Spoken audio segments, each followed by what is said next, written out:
여러분은 혹시 오늘 손에 쥔 돈의 가치를 생각해 보셨습니까? 1,000원짜리 지폐 한 장, 10,000원짜리 한 묶음. 우리의 일상에서 당연하게 쓰고 있는 이 원화의 가치가 지금 조용하지만 분명하게 흔들리고 있습니다. 마치 물 위에 떠 있는 도치담배처럼 우리 눈에는 평온해 보여도 거대한 파도에 휩쓸리고 있는지도 모릅니다. 오늘 이야기는 바로 그 한국 원화 가치의 하락에 대한 분석이자 이 거대한 경제의 흐름 속에서 우리가 무엇을 보고 무엇을 준비해야 하는지에 대한 성찰입니다. 원화, 왜 힘을 잃고 있는가? 거대한 두 개의 축 원화 가치의 하락, 즉 원달러 환율의 상승은 크게 두 가지 거대한 축의 움직임에서 비롯됩니다. 하나는 미국 달러화의 강세라는 외부 요인이고 다른 하나는 한국 경제의 구조적인 변화라는 내부 요인입니다. 첫 번째 축, 달러 제국의 그림자입니다. 전 세계는 여전히 미국 달러를 기축 통화로 사용하고 있습니다. 그리고 최근 몇 년간 미국은 고금리 정책을 유지하며 강달러 시대를 이끌었습니다. 금리가 높으면 전 세계의 투자 자금은 더 높은 이자를 쫓아 미국으로, 즉 달러 자산으로 흘러들어갑니다. 달러를 사려는 사람이 많아지니 달러 가치는 오르고 상대적으로 다른 나라 통화, 특히 우리 원화는 약세를 면치 못하는 것입니다. 여기에 지정학적 불안정성이나 글로벌 경제 불확실성이 커질 때마다 안전자산인 달러로의 도피는 더욱 가속화됩니다. 두 번째 축, 한국 경제 내부의 변화입니다. 과거 한국은 막대한 경상수지 흑자를 통해 달러를 쌓아두던 시절이 있었습니다. 달러 공급이 넘치니 원화 가치는 안정적으로 유지될 수 있었죠. 하지만 최근 몇 년간 내국인의 해외 투자가 급증했습니다. 바로 여러분과 제가 미국 주식에 해외 부동산에 투자하기 위해 원화를 달러로 바꾸는 행위입니다. 이른바 서학개미의 행렬이 외환시장에서는 구조적인 원화 매도 압력으로 작용합니다. 여기에 더해 무역구조의 변화나 산업 경쟁력의 약화 등으로 인해 달러를 벌어들이는 속도가 예전 같지 않다면 이는 원화 가치 하락을 가속화하는 내부 요인이 됩니다. 우리 스스로의 힘으로 달러를 충분히 벌어들이지 못하고 오히려 달러를 사서 해외로 내보내는 구조가 커지는 것입니다. 우리의 일상에 미치는 영향, 소리 없는 인플레이션 원화 가치 하락은 단순한 숫자 노름이 아닙니다. 이 변화는 우리 모두의 지갑과 식탁에 직접적인 영향을 미칩니다. 가장 먼저 물가 상승의 압력입니다.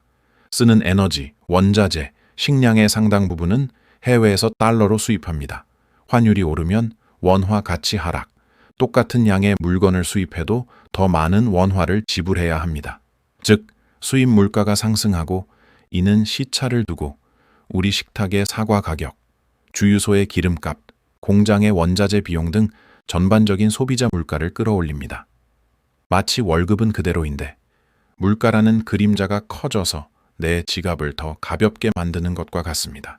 다음은 해외 소비의 부담 증가입니다. 유학을 보낸 자녀의 학비, 해외여행 경비, 해외 온라인 쇼핑 비용 등 달러로 결제해야 하는 모든 지출이 비싸집니다. 예전에는 100만 원으로 바꿀 수 있던 달러가 이제는 110만 원, 120만 원이 필요해지는 것이죠. 이는 결국 해외 소비를 위축시키고 고환율로 인한 심리적 부담을 가중시킵니다. 하지만 모든 것이 부정적인 것은 아닙니다. 고환율은 수출 기업에게는 단기적인 호재입니다. 해외에서 100달러를 벌어오면 원화 가치 하락만큼 국내에서 더 많은 원화로 환전할 수 있기 때문입니다. 이는 기업의 매출 증가와 경쟁력 확보에 도움이 될 수 있습니다. 그러나 이 효과도 일시적이며 결국 수입 원자재 가격 상승이라는 비용 증가로 상쇄되거나 국제 경쟁력 자체가 약화되면 오래가지 못합니다. 고환율 시대 투자자의 시선, 자산의 방향을 점검하라. 그렇다면 이 불안정한 시대를 사는 투자자로서 우리는 무엇을 해야 할까요? 바로 자산의 국경을 허무는 것입니다. 과거에는 한국 자산 원화를 통해 부를 축적했다면 이제는 글로벌 자산 달러로 시야를 넓혀야 합니다. 첫째, 자산의 환전 리스크를 줄여야 합니다. 우리나라의 주식 계좌에 달러 기반의 우량 자산, S&P 500 ETF, 나스닥 100 ETF 등을 편입하는 것은 단순히 수익률을 넘어 환율 리스크를 분산하는 행위입니다.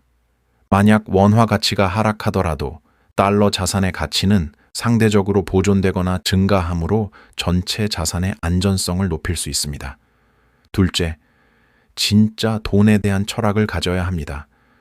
김승호 회장님은 돈은 결국 철학이다라고 했습니다. 원화 가치가 하락하는 것은 우리가 단순히 원화라는 통화의 모든 부를 묶어두는 것이 얼마나 위험한지를 깨닫게 해줍니다. 부는 특정 국가나 통화에 국한되지 않고 가치가 있는 자산에 투자될 때 비로소 성장합니다. 우량 기업의 지분, 가치가 증명된 부동산, 그리고 시대의 흐름을 타는 혁신적인 자산이야말로 시간이 지나도 가치를 지키는 진짜 돈입니다. 마지막으로 인내와 복리의 힘을 믿어야 합니다. 환율의 변동은 단기적으로 우리의 마음을 흔들지만 결국 인생은 속도가 아니라 방향입니다. 내가 투자한 자산이 장기적으로 우상향할 것이라는 확신이 있다면 단기적인 환율 출렁임에 일희일비할 필요가 없습니다.